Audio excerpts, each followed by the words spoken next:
बहू, तुम्हें अलग घर की ज़रूरत क्या है? मम्मी जी, सामान की लिस्ट बना दी है।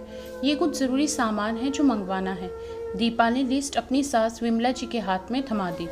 विमला जी ने चश्मा ठीक किया और गहरी नज़रें गड़ा के हर सामान पढ़ा, फिर पेन लाने को कहा। ये दाल 2 किलो की क्या ज़रूरत है? 1.5 किलो ही बहुत है। और ये मूंगफली, वो भी आधा किलो ज़्यादा है। ये भी कम करो। 5 किलो घी। बहू, तू तो इस घर को ही डुबो देगी। पैसे क्या पेट पर उगते हैं जो इतना सामान लिख दिया? मैं नहीं हूँ तो तू तो इस घर को ही बेचकर खा जाए। तुझे क्या पता कितनी मुश्किलों से मैंने ये घर बनाया है, इसका एक एक सामान सजाया है। तेरी तरह राशन पर इतना पैसा फूकती तो ये घर ना बना पाती। लेकिन मम्मी जी, मूंग की दाल पापा जी की सेहत के लिए अच्छी रहेगी, उन्हें पचाने में भी आसानी रहेगी। और मूंगफली तो रोज़ खाना चाहिए, इससे प्रोटीन मिलता है। अब मूंगफली बादाम से तो सस्ती ही आती है, और अभी सर्दियों में आप लड्डू तो बनाओगे, इसलिए इकट्ठा घी सस्ता पड़ेगा। अब 1-1 किलो घी तो महंगा ही पड़ेगा। दीपा ने समझाना चाहा।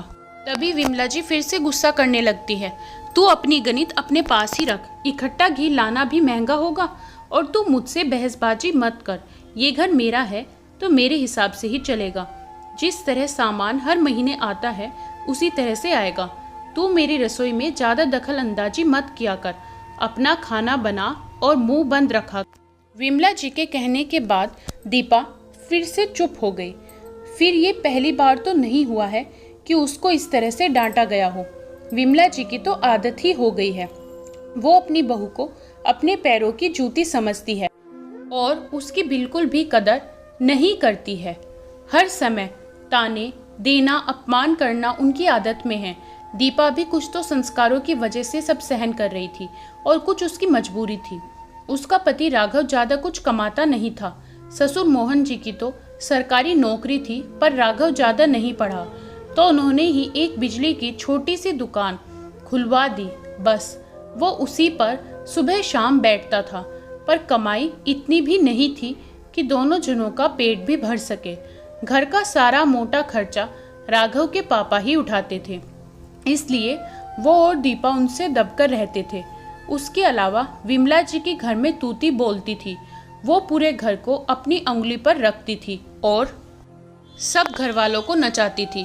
विमला जी के एक ही बेटा है राघव। पढ़ाई में ठीक ही था तो ज़्यादा ऊंची पढ़ाई नहीं कर पाया और घर पर ही रहा। अब भला बेरोजगार लड़के से कौन अपनी लड़की की शादी करता? विमला जी ने जिद की और एक दुकान किराए पर ली और उसमें ही बिजली का सामान भर दिया, ताकि इसी बहाने राघव व्यस्त तो रहे। शादी तो उनको भी बेटे की करनी थी। कोई भी लड़की वाला आता तो वो यही कहती, एक ही बेटा है हमारा, आगे पीछे जो भी है सब इसका ही है। कमाई का तो क्या है, दुकान तो चल रही है और मेरे पति की भी सरकारी नौकरी है। बुढ़ापे में हमें तो पेंशन मिलेगी, तो आपकी बेटी पर भार नहीं आएगा। वो हमारी जिम्मेदारी से तो मुक्त रहेगी। इतना बड़ा घर भी है और रहने वाले हम 3 लोग हैं। आपकी बेटी आएगी तो हमारे घर पर राज ही करेगी। ये घर सोना चांदी सब उसका ही होगा। दीपा के पिता ने ये सब सुना तो उन्हें लगा कि उनकी दीपा तो इस घर पर राज ही करेगी, इसलिए उन्होंने हामी भर दी। दीपा को ये रिश्ता पसंद नहीं था, पर उसकी बड़ी बहन मानसिक रोगी थी। पापा मम्मी उसके कारण तनाव में रहते थे। बहुत जगह इलाज करा चुके थे, बहुत सा पैसा भी लगा चुके थे।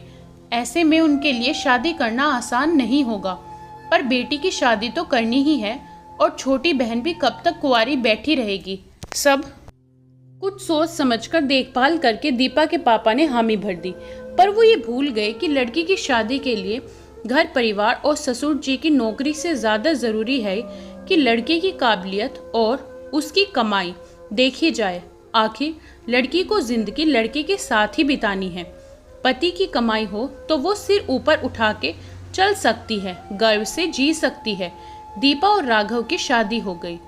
शुरुआती दिन तो अच्छे रहे, पर बाद में उसकी सास ने अपने रंग दिखाने शुरू किए। उसकी सास उसकी हर बात और हर काम में टोका टोकी करने लगी थी, जो उसके लिए असहनीय थी। हर बात में वो ये जताने लगी थी कि उनका पति कमा रहा है तो उसे सोच समझकर खर्च करना चाहिए। दीपा चाय बनाती तो विमला जी टोक देती, थोड़ा दूध कम डाला कर, दूध आजकल बड़ा महंगा हो गया है। कपड़ों पर ज्यादा साबुन मत खिसा कर। तेरे ससुर जी बड़ी मेहनत से कमा कर लाते हैं। ज्यादा देर तक लाइट पंखे मत चलाया कर। अब बिजली का बिल राघव तो नहीं भर देगा। ये टीवी देखना तो लाइट की बर्बादी है। इन सब से कुछ मिलता नहीं है। दीपा का जीना मुश्किल हो गया था। वो मायके भी कुछ नहीं कह सकती थी, क्योंकि उसके मायके वाले वैसे ही बड़ी बेटी की बीमारी से बहुत परेशान थे। दीपा छुपकर आंसू बहा लेती थी। अब सास तो रोज ही ये जताती थी कि घर उसके पति की कमाई से ही चल रहा है। सच है, जो ज्यादा कमाता है वो सबके सिर पर सवार रहता है। विमला जी के व्यवहार में कोई सुधार नहीं आया और उधर राघव की कमाई भी ज्यादा नहीं बढ़ी थी, इसलिए वो अपना दबदबा बनाए रखती थी। राघव सुबह का गया रात को घर आता था। वो अपनी पत्नी को कभी कहीं घुमाने या सिनेमा दिखाने भी नहीं ले जाता था, क्योंकि थोड़ी बहुत जो दुकान से कमाई होती थी वो दुकान का किराया भरने में ही काम आ जाती थी, और ऊपर से राघव के पापा अपनी कमाई में से पैसा देते थे। दीपा का जीवन एक मशीन की तरह हो गया था। सुबह जल्दी उठो, सारे काम करो, दिन रात सास के ताने सुनो। एक खुली जेल में वो सजा काट रही थी, पर उसके मन की सुनने वाला कोई भी नहीं था। वो अकेले में आंसू बहाकर रह जाती थी। राघव से क्या कहती? वो तो खुद अपने काम से रात तक घर आता था और सुबह जल्दी जाकर दुकान खोल देता था। दीपा एक दिन खाना बना रही थी तो विमला जी रसोई में आकर बोलती हैं, थोड़ा देखभाल के सामान काम में लिया कर। इतनी महंगाई का जमाना है और ये पापड़ सेकने की क्या जरूरत है? बेकार में ही सलाद काट रही है। कोई चीज मुफ्त में नहीं आती है। रोज रोज दाल बनाने की भी क्या जरूरत है? तेरे पापा जी और मैं तो कितना कम खाते हैं। घर में जो सबसे ज्यादा कमाता है, जब वो ही नहीं खाए तो बाकी चीजें बनाने का क्या मतलब है? और तेरे पापा जी और मुझे ये सब्जी पसंद नहीं है, मत बनाया कर। पहले जो ज्यादा कमाता है उसका ध्यान रखा कर। राघव के लिए दुकान टिफिन भेजकर भरने की क्या जरूरत है? वो वहाँ दिन भर बैठा ही तो रहता है। दीपा ये सब सुनकर चौंक गई। विमला जी उसे हर बात में टोका करती थी और दीपा के मन को यही बात कचोटती थी। वो बेहद दुखी रहने लगी थी। घर का काम तो हो जाता था, उसके बाद दीपा अपने कमरे में ही रहती थी। उसकी पढ़ाई शादी के कारण अधूरी रह गई थी, जिसे वो पूरा करना चाहती थी। उसने अपनी सास को अपने फैसले के बारे में बताया तो वो भड़क गई। अब भला पढ़ाई लिखाई करके क्या करेगी? शादी तो तेरी हो गई है, तू घर ही संभाल। पर इस मामले में दीपा के ससुर जी ने उसका साथ दिया। तुम्हें क्या है, तुम्हारा काम तो हो जाएगा। उसके बाद बचे समय में ये पढ़ना चाहती है तो क्या बुराई है? हमारा बेटा तो नहीं पढ़ पाया, कम से कम बहू तो पढ़ाई कर लेगी। हो सकता है ये पढ़ाई करके अपने पैरों पर खड़ी हो जाए तो हमारे राघव का भी भाग्य खुल जाएगा। ससुर जी की सहमति मिलते ही वो पढ़ाई में जुट गई और उसने अपनी डिग्री पूरी कर ली।